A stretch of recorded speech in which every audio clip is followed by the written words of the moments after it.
Good evening, everyone, and welcome to uh, tonight's presentation brought to you by the School Council Opportunities for Progress and Enrichment.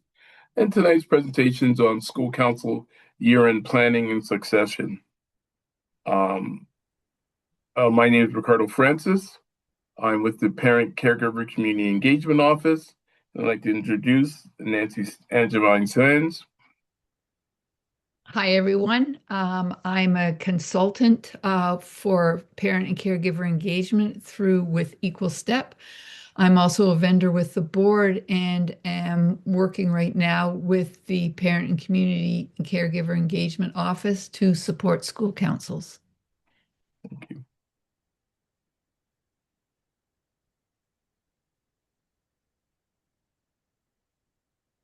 We'll begin with the land acknowledgement.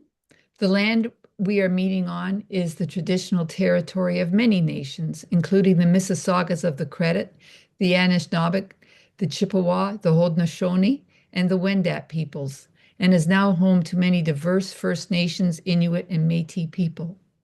I also acknowledge that Toronto is covered by Treaty 13, signed with the Mississaugas of the Credit, and the Williams Treaties, signed with multiple Mississauga and Chippewa bands.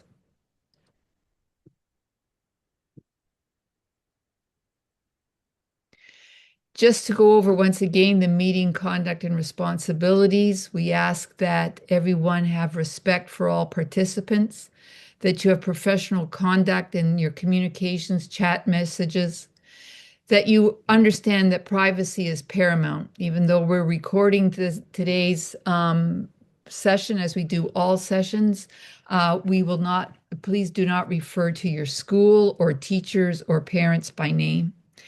We ask for full compliance. Anytime that there's a contravention of the online code of conduct will result in an immediate termination of this Zoom meeting for all participants. So, as Ricardo said, tonight we're going to look at year-end planning and succession. And the work we do supports the 584 school councils across the Toronto District School Board. So the first section we're going to look at is accountability and elections. And elections might seem a little weird at the end of the year, but I hope you understand why by the time we get through this section. So the legal framework for school councils, as most of you probably know, is based on Regulation 612 of the Ontario Education Act. And it stipulates that election of parent caregiver members for a school council shall be held during the first 30 days of each school year. And it's not only the election of your parent caregiver members, we're mentioning that here because that's who you guys are, but your teacher and non-teacher reps should also be elected or appointed within the first 30 days, as well as your student rep if you have one. Regulation 612 also states that the term of the school council goes from the first meeting after the elections, which usually occurs right after the election, like right after, until the first meeting after the elections in the next school year. So your school council now is still the school council for your school until the elections in September or early October.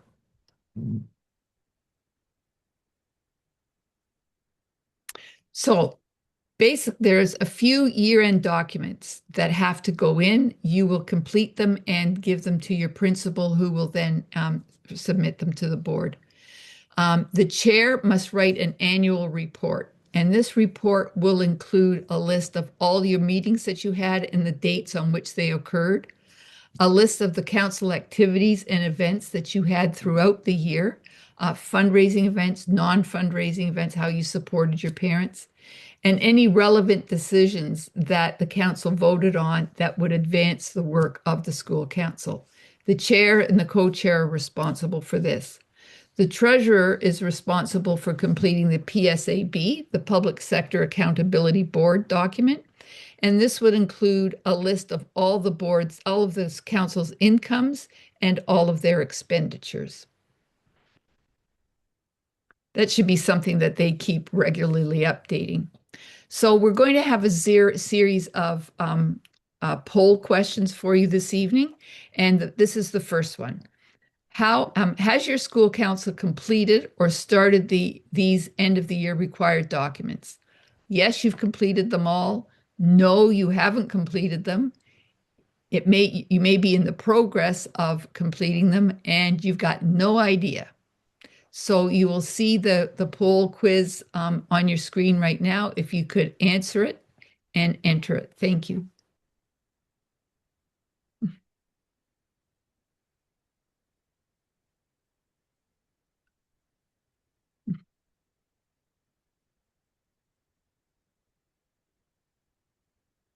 Okay, we are going to give 30 seconds more for people to respond.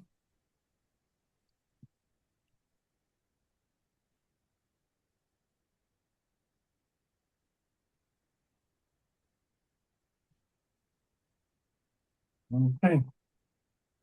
So, we were seeing a lot of people didn't um,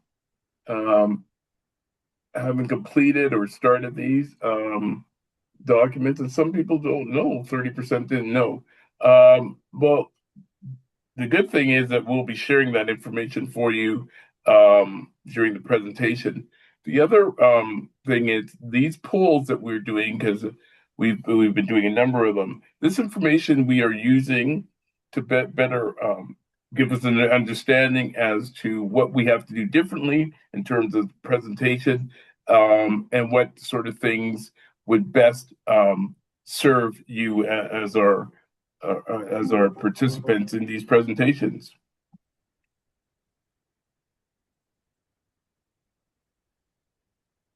Okay, so you also have to ensure that you've used up your school council funds. Hopefully, most of you know about this.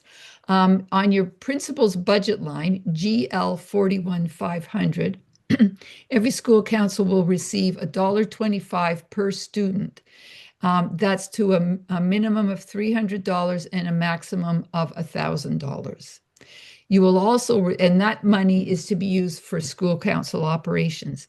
You will also receive $500 for school council from the ministry, and that's for parent outreach, to do something directly with your parents, reaching out to your parents.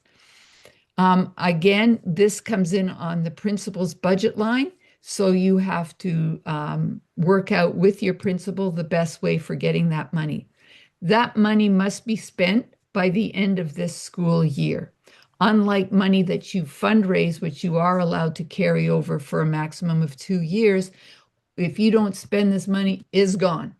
So please figure out some way that you can use it. If you still have money sitting there, a last minute workshop for your parents, a year-end event, which we were going to talk about later on, anything that will help you to reach out and build community with your families. And remember that all banking access is transitioned again, as I said, through the principal. In the green box, you will see a link to school council financials if you're not too clear on what this means for you. Yes, and that link is also available in the chat as well. Thank you.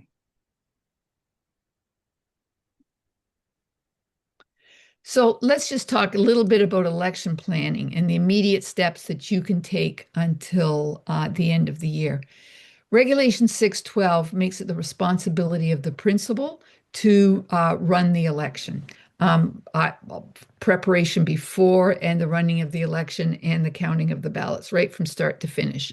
But it's a good idea for councils to get involved in the process. And the way we suggest is to form a committee of parents.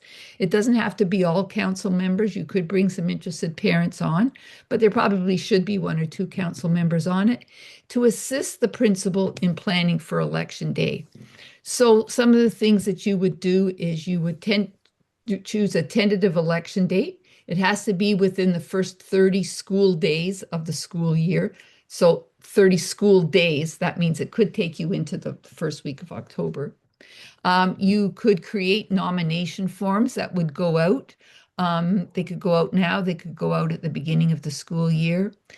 And then the committee and other parents, the rest of the council should be using the summer to encourage your parents and caregivers in your community to consider running for council. Um, your community's like mine was. You see them at the local plaza, you see them at the grocery store, you might see them at swim lessons or soccer games. Anywhere you see, just talk to your parents and caregivers about the importance of school council and what benefits would arise for them, their children in the school if they ran. And then help the principal to plan election day, create ballots. What are you going to do about candidate information? Are you going to make it available or aren't you going to do it? And also, if you have officers listed in your bylaws, you might want to just go over who they are. Let me make clear here, the election is not to elect officers. The election is to elect the parent members. After the election that chooses the parent members, those parent members, including the teacher and non-teacher, that's why they should be chosen by election day as well, vote on who their officers are going to be. According to Regulation 612, you must have a chair or co-chair. You could also have a chair or vice chair. I don't suggest having two co-chairs and a vice chairs. Too many cooks spoil the broth. You might have a secretary, you might have a treasurer, whatever your bylaws say your officers are. It's a good idea to have an idea before election day how many officer positions have to be elected. I just want to just remind everybody there's a Q&A, and there's actually a question in the Q&A in regards to the results of the polls, and that will be available to everyone in our town hall report that we'll be doing in early June.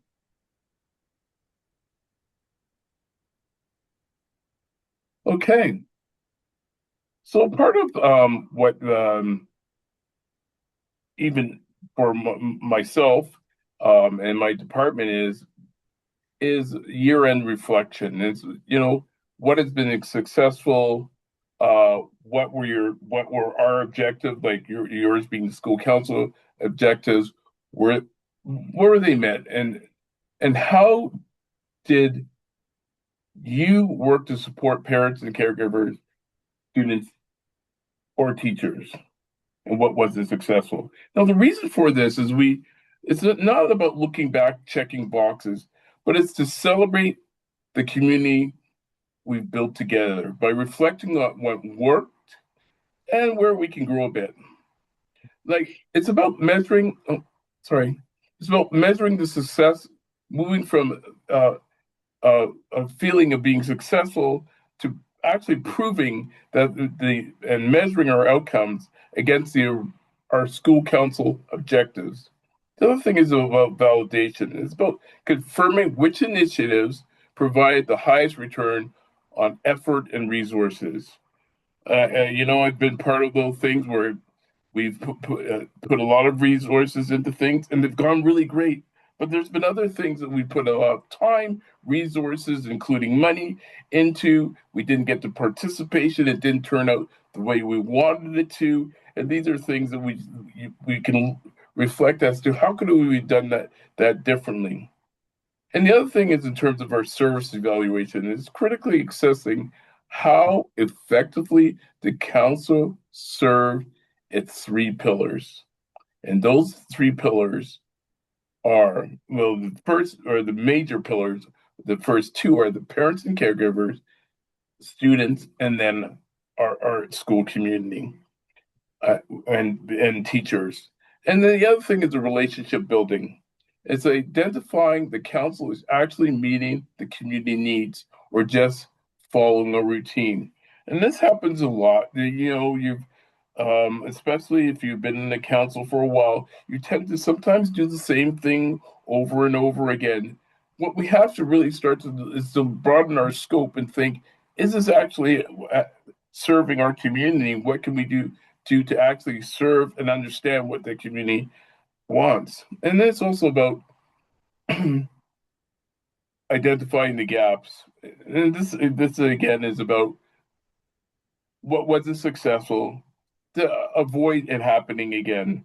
And last thing is actionable growth. And this is the most important. Well, I wouldn't say the most important, but it's one of the ones that we could look upon. And that's really turning failures into a roadmap for improvement, ensuring the council remains adaptive and relevant for the upcoming school year.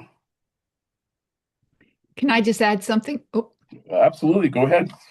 I just want to say, and you've sort of said it already, Ricardo, is what I like to tell councils is you might have had an event and it wasn't successful. That doesn't mean it was a bad idea. It might have been a really good idea, but the idea needed to grow, or there needed to be a little tweak here and there that would make it better. I always talk about a school I know that they decided to do what they call the University Saturday for parents, where they worked with their teachers and provided things that the parents needed to know on how to support learning at home. And I think the first year they got like 20 parents. And a lot of schools would have said, well, that was a failure, I ain't doing that again. But they did it again and they tweaked it. And by the third year, they were getting 150 parents out. It was a high school, but they were getting 150 parents out. So don't think that if something didn't work, it wasn't worth trying again. Yeah. And sometimes, yeah, it's just the time of day, you know, where you're having these events, what else is happening in people's lives. And that's really something that I try to pay attention to when I'm doing even these presentations to ensure that I'm not conflicting with other things that are already going on within the school board. But you know what? Sometimes I can't avoid it. So it's problematic sometimes. But, you know, the other thing that I like to speak to is, we have these um, common challenges and then additional challenges on the whole. And if you see your school council challenges here, you're not alone. I work with 584 schools across the board. Um, these are common things. The, the goal is not to list the problem. The goal is to name them so that the next school council can start solving them. Now, one of the things we could speak about is personal commitment. And we've touched upon this in other presentations, but it's balancing family work with your volunteer hours. I know this job, if you really wanted to do it, you could make it into a full time work. But you really have to ensure that your other commitments are being met. And the other part that I always wanted to speak to is that it's getting others involved. You know, some people say many cooks spoil the soup, but sometimes many hands carry the load. So it's just to take advantage of that. The other thing is the governance, and that's basically navigating the bylaws and improving meeting efficiency. And this is you see things throughout the year, and you think to yourself, "Oh wow, you know what? What could I have done different to have this meeting move quicker?" And sometimes even with your working groups, make them prepare. They work ahead of time, and this is something that you share with the new school councils, so that when you're having these meetings, you're not going through this lengthy process of trying to get the information at the time. That information is ready and presented to and available. And the other thing is community growth. And anyway, I spoke about this is increasing participation, and that's ensuring that all voices are heard.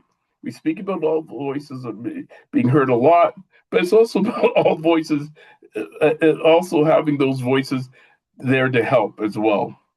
And the other thing is the final thing is, and we have this all the time. This is normal for it's the collaboration piece, and it's turning those differing viewpoints into constructive solutions.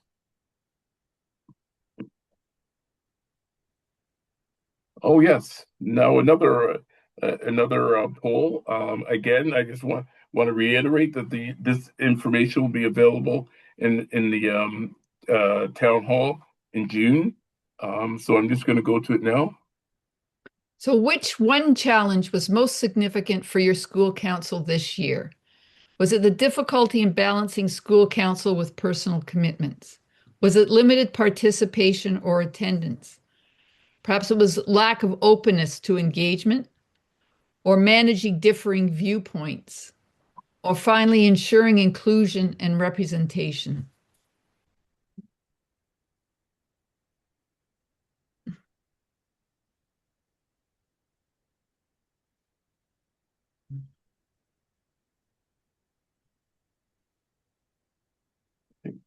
Giving 30 seconds more.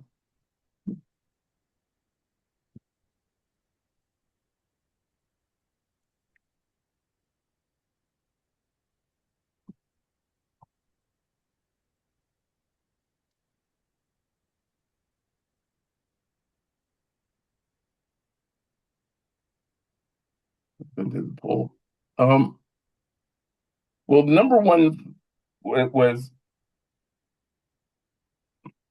limited participation and attendance, and this is an issue for a lot of volunteer positions, and it's just trying to come up with ways and solutions of bringing that in. And again, it's trying to also being able to because we talk about working groups a lot, and these are opportunities for people to work outside. Because one of the things is like we have a structured system whereby we have to have the school council meetings. A lot of times they're in the evenings. For a lot of people, that doesn't work. But it would be great if we give those people who cannot participate at the school council meeting to be able to participate in other ways, so that they because they can't adhere to that structure that we have. So that's just something I'm going to point out in terms of having that participation. I've just got one more poll. Which one additional challenge was most significant for your school council this year? Was it limited understanding of the bylaws and policies by the council members? Was it poorly managed? Oh, the quiz came up and was it poorly managed conflicts? Was it an ineffective agenda and time management? Was there a problem with the venue availability for meetings where you could hold the meetings in the school or outside the school? Or was it a resistance to change? What was the additional challenge that you faced?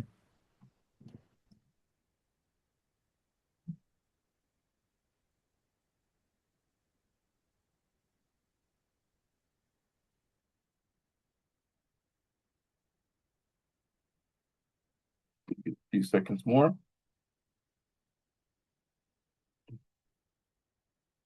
I'm ending the poll now. And I thank you for your responses. And Nancy and is one of the things that people spoke about with the bylaws um, and policies. And we're fully aware of that. In fact, the bylaws are under revision right now. But we're even when doing the bylaws, we have to do them within the parameters of Regulation 612. But yes, that is something that we have been looking at since November. We've been rewriting those bylaws, and hopefully, we'll get approval for September of next year. But yes, thank you for your feedback on that. Okay, and this is today we're going to speak further about. We talked about going to the margins a lot, and this is something that um, Nancy is continually reminding us about. And today we're going to talk about why we're looking at ideas for redesign. The heart of these questions is to make things easier and better for everyone. We want to take an honest look at what the barriers are for parents and caregivers to join, And whether it's a busy schedule or the way that we share communication, just figure out why it happens. By reimagining how we work, we can make sure our goals truly matter to our parents, caregivers, and families. And that being part of a school council feeling rewarding, not just another chore. And why this comes up for me is I hear school council members across the board, and some of them are having a great time, but some of them are getting burnt out. And the reason for that is that is that there is not a proper mechanisms in place for them to be properly supported, and we're constantly looking at ways to do that. And we talk about reaching out to parents and how to build capacity. But one of the things that we did state at our last presentation is we've spoken about this a lot. Now we're going to be providing a series of videos and resources specific to parent engagement for school councils. So we hope that this will be of assistance to you, and we generally want your feedback. We hope to have that available by um, partially available by the end of May and fully available for September. And while we are talking about going to the margins, and really what this is about is widening the circles. Every family, parent, and caregiver in our school brings a unique story, but we know that not everyone can participate or have the opportunity to be heard. This could be for a number of factors. It could be language barriers. It could be the way that we communicate. We send a lot of emails out to parents. Emails we know are not the most effective way. The most effective way is texting, but we don't have that ability as yet at the board to do that. But we are working on that, and they have been looking into that. There's privacy and other issues around that, but these are things that we are looking at as a board and giving that access as well to our school councils. Um, these questions, really, what they're about is who are we missing, and how can we make a space where those that we on the margins feel safe and welcome to speak. It's our way of making sure that no matter someone's background, language, or situation, they have a seat at our table. You'll be seeing more of the table. Okay. Okay. And finally, when we talk about why succession planning matters, it's about sharing what worked in our wisdom. It's about providing the right tools, and that would be digital access. And when we're talking about the digital, who are we providing this to? These are the new incoming members. So digital access will include the logins, passwords, banking information, a paper trail. This would include the minutes and financial records, so the newbies have an understanding of why and how things were done.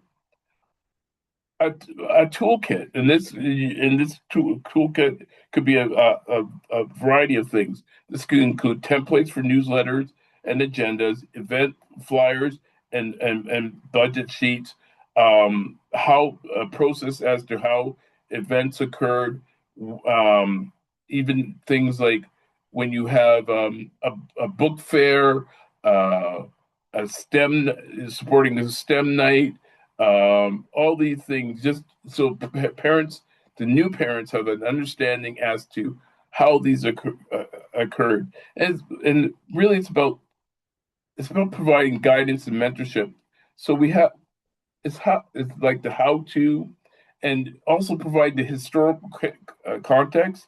So it's an explanation as to why things were done and the way they were done, and the big thing um, is how the TDSB policies and bylaws intersect with them. Because sometimes we like to go forward and do things. Like for instance, and this comes up numerous times, and this is not just from school councils. This is also from teachers. This is you know, and then this is around the approved vendors, but it's a policy that's been in place. It's actually a ministry policy, and all school boards are required to use approved vendors.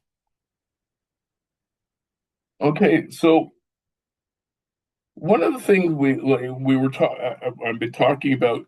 Oh, these are the how tos and what we may and can do, but one of the things is, well, how best are we going to do this? So one of the things is we cannot assume that parents and caregivers know what a school council does. So maybe a 1 to 2 pager information sheet specific to your school can be shared with your school community, and and this sharing is just prior to when you start to your elections and recruitment, and this may increase the awareness and understanding of the function and nature of school council for the candidates and for your school community, and maybe reduce those confusions after the election day.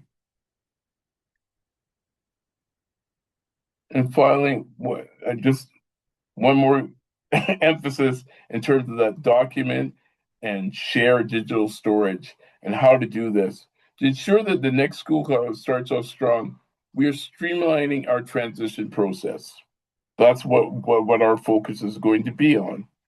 And that is centralized storage of all notes, budgets, and resources, and they're to be kept in a shared online folder, a Google Drive or a OneDrive for instant access.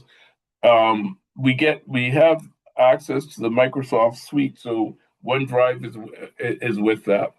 Um, and you can also include pictures of events, your brainstorming sessions, stickies, Jamboard, just to give the new people coming in an understanding of what you did to those processes. The other thing is asset access management.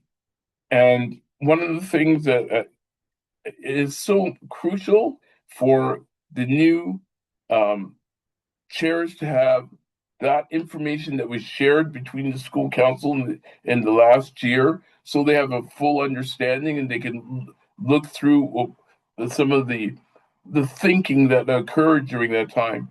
And so it's by how you do this is by providing the incoming chair with all email passwords, the WhatsApp link, and a clear guide on record keeping.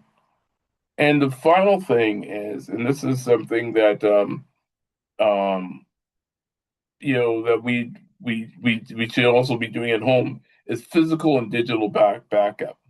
You know, we put a lot of information, we do a lot of work within our lives. We do a lot of work in the school council.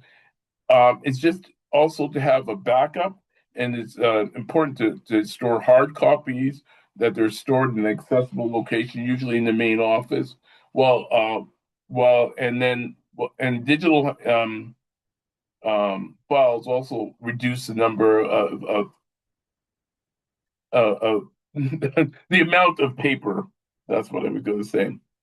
Bottom line, we are organizing today so the next team doesn't have to start from scratch tomorrow, and that team being the school council.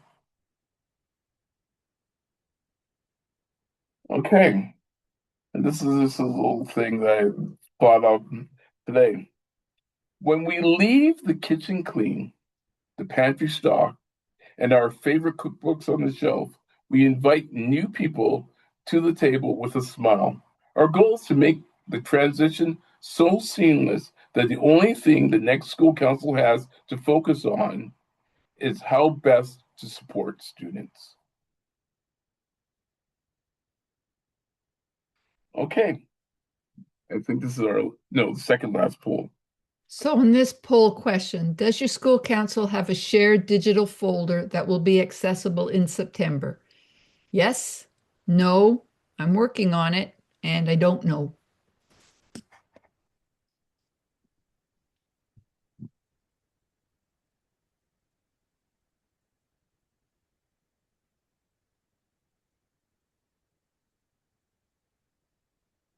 Okay, a few more seconds.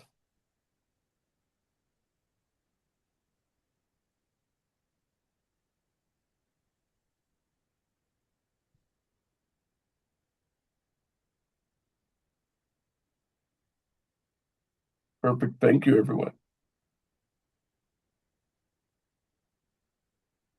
Well, it seems that the great number of the participants have digital folders at their school, which is just amazing. It just makes it a lot easier for everyone. It's a good way to just go back and go back into the history of things and better bring a better understanding as to how things occurred. I Okay. just want to emphasize it was very clear on what you said, Ricardo, but when reading over, I didn't think it was clear on the text, is that the passwords would not go into the digital folder. That would be Oh yes. passed privately, chair to chair. Not all of council members get the password. Only the chairs have it. Yeah, absolutely. Yes. So we just Thank want to take this moment to mention the school council in innovation. My innovation. mouth stopped working. The school council innovation grant timeline. Just a reminder that if you got your innovation grant this year, you have to report on how it went, what your expenses were, how you met what your application was. And the link is there at the bottom. It's also in the chat, correct? I believe so. Yes. Yes, it is there. Yep. Perfect. Thank you.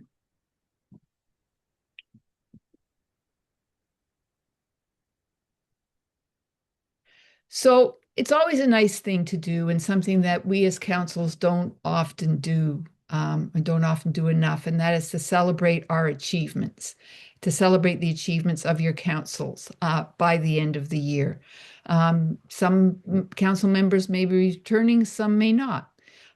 Create a short presentation or newsletter of all that the council accomplished over the year. And this celebration doesn't have to just be for council members. You can open it up. I would suggest you open it up to your community so that they can come in and learn and see what's happened over the past year. Showcase your accomplishments, your events, your community impact. Maybe have a couple of students. This is an activity you could get working with your teachers to get students in a couple of the classes to make pictures of what you did. If you had a book fair, they could draw a picture of the book fair. If you had a workshop for parents, they could draw a picture of parents sitting and learning, things like that. And then recognize the contributions of the members of council and the volunteers who help council, the volunteers who sat on your school committees. Recognize their contributions, either with a written thank you note or just saying thank you. We don't hear thank you enough for all that we do. And that brings me to the host the thank you gathering so that the end of the year presentation, the end of the year celebration can be an opportunity to thank everything for all they did. Acknowledge those members who will not be coming back next year, maybe because they've said they've served enough and they're not going to again, or because their kids have graduated and they're moving on. And encourage the involvement of those who are there, encourage their continued involvement, encourage the involvement of those who show up at the celebration, but you didn't see through the year. Encourage them to come back next year and to help with the council. Yeah, I'm just going to add to that in terms of because we talk about a lot about school council, but we've also got to remember that we have high schools and they have student councils, and that collaboration with them, we've got to maintain that collaboration and to celebrate with them well at the end of the year all the accomplishments, all the great things that happen throughout the year. Also, in terms of those um, collaborations that we have throughout. We have it with our principals, we have it with our teachers, we have it with our external agencies, we have it with our vendors. But the other important one to maintain a collaboration with is our parent Involvement Advisory Committee, PIAC.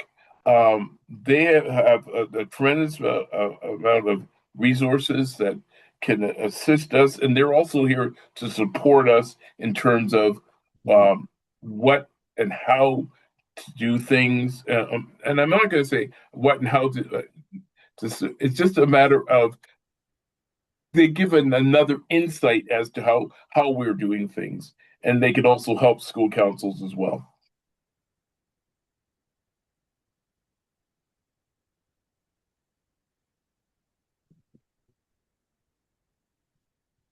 So we ask every TDSB school council to complete one of these before September 30th. We're asking you to complete a handoff checklist for at least one role of council member. Hold a 30-minute handoff meeting. Could be a meeting between on election night between the outgoing and the incoming councils, just to talk about what the outgoing can talk about what they learned, and the incoming can ask questions. Create a shared digital folder with your minutes, your budget, your contacts, and recruit at least one new member using the recruitment template. So we're asking you to name the intention of doing at least one of these before September 30th. Okay.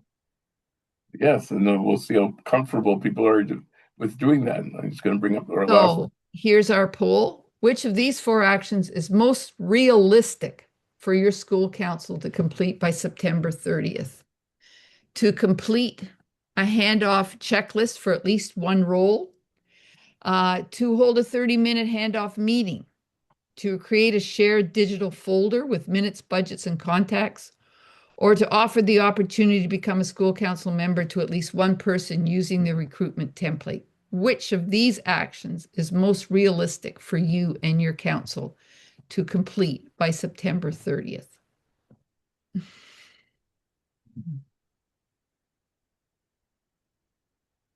Okay, we've got about 30 seconds left. Well, what I'm seeing right now is that is the recruitment is just that reaching out into the community to as being the number one focus that they'd be able to complete. Um, I like the checklist is well actually the checklist and create a shared digital folder or oh whoa actually digital folder is now number 2. Okay, so I'm just going to end that poll now.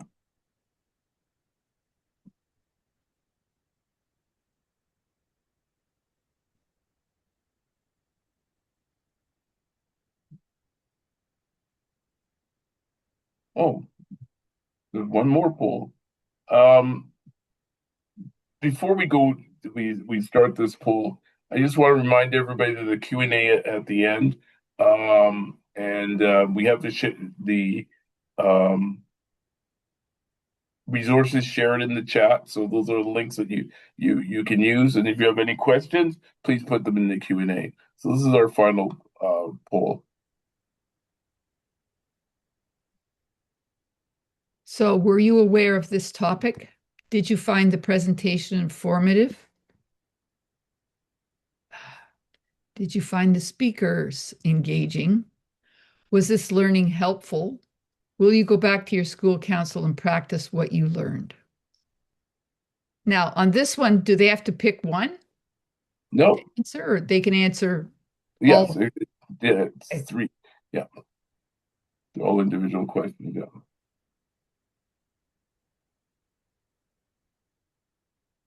A question came in on the Q&A, which I would like to answer Okay, publicly. okay, perfect.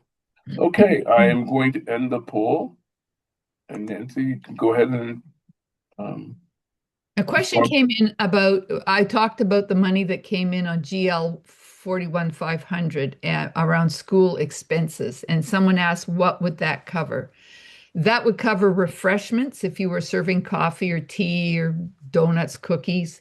It would cover, and listen, I'm showing my age now, I admit it, but if you still do photocopying of things, if the principal wants to charge you for the paper, it would cover the cost of the paper. It would cover it would cover if you were holding, say, workshops for parents and you needed to have some supplies, papers, pens, whatever. It would cover that. It would cover, I believe, Ricardo, you'll have to confirm this. It can cover your child mining expenses. Yes, absolutely. Yep. Um, Anything that you as a council are doing, it wouldn't cover the fees for speakers.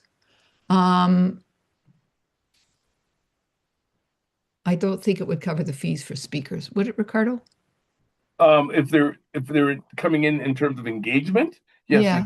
yes. Yeah. Okay. Absolutely. You could pay. And the other thing I cover is your interpretation is absolutely free. Translation is up to 200 words, Yeah. and I want to speak about the fact that we the we offer translation and interpretation translation services. The interpretation is absolutely free. So this is something that you can use to better enhance your ability to reach out to the broader community.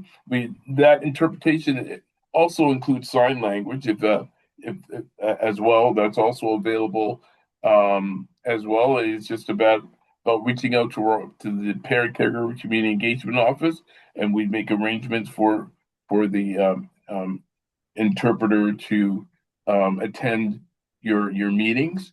And also, you can use the interpreters online. So, because some of you do it online or the hybrid version, you can have an interpreter available for that. So these are options for you as a school council to utilize the resources in the community. And Um, the translation, sorry to interrupt, the translation is really important since you're only covered for 200 words. That ain't much. If you're translating a lot of stuff over the year, that can be used towards that. The $500 from the province is for parent outreach.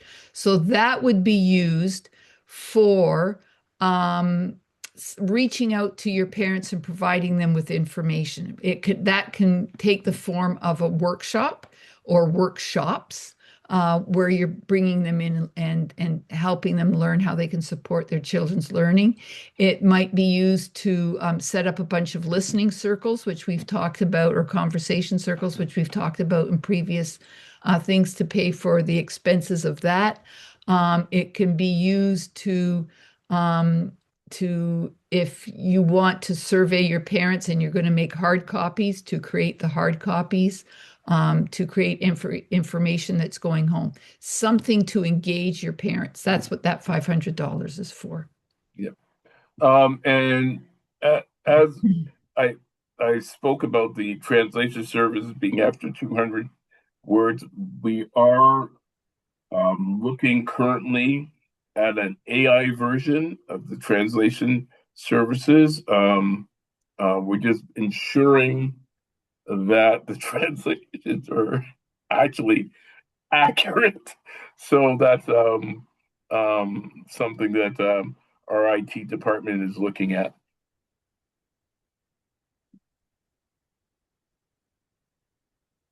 Okay, um, we're now at the Q&A. Is there any additional questions?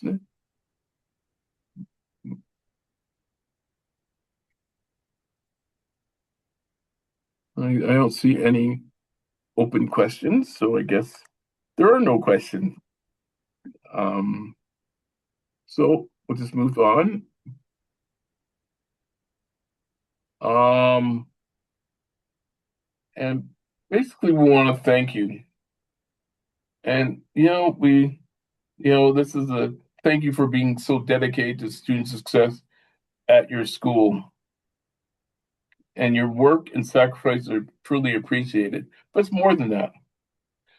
I appreciate, I'm just from my um, point of view, that all the effort and that school council members put forward, and the struggles they sometimes have, and how they overcome that, and how courageous some of you have been, and how amicable many of you have been as well. And this is why, when we speak about school councils, and I'm going to say, yeah, you are the best because you've done a lot. This is a thankful and sometimes thankless job being in school councils, but I see it across our board. There's 584 schools.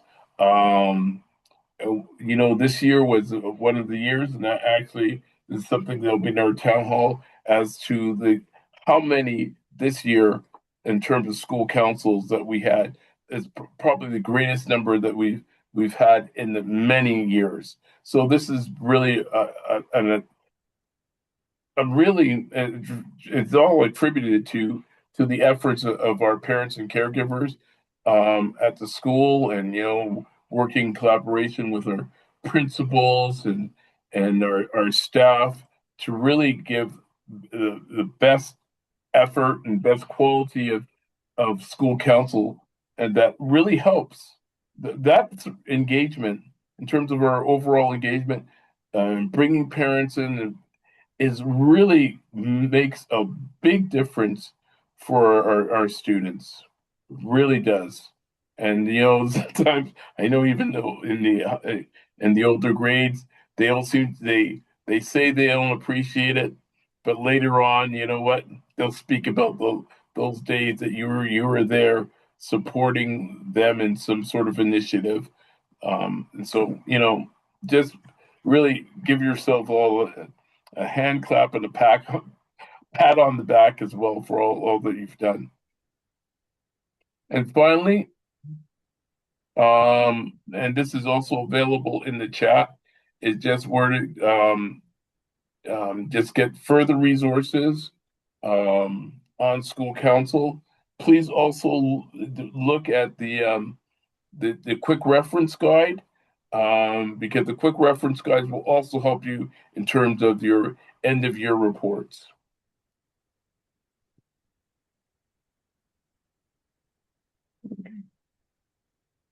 Okay. So we'd like to thank you for your participation in our end of year-end succession planning and succession back. And again, you can reach either myself or Nancy at any time. My phone number is there, my email's there. There's Nancy's email, and normally we get back to you within 24 to 48 hours, and we really appreciate your feedback and your commentary, and just having chats with you. So we're here to support you and then at every step of the way with school council, and we hope to continue with this. Okay. So I'm going to say good night, and Nancy's going to say good night, and thank you all. Thank you for coming this evening on this rainy night. At least it's not snowing. And thank you for attending any of our other workshops. And I wish you all a wonderful and relaxing and rejuvenating summer. thank you. And this will be available on actually this will be available on Friday, this presentation on our PCCEO YouTube channel. Thank you. I know.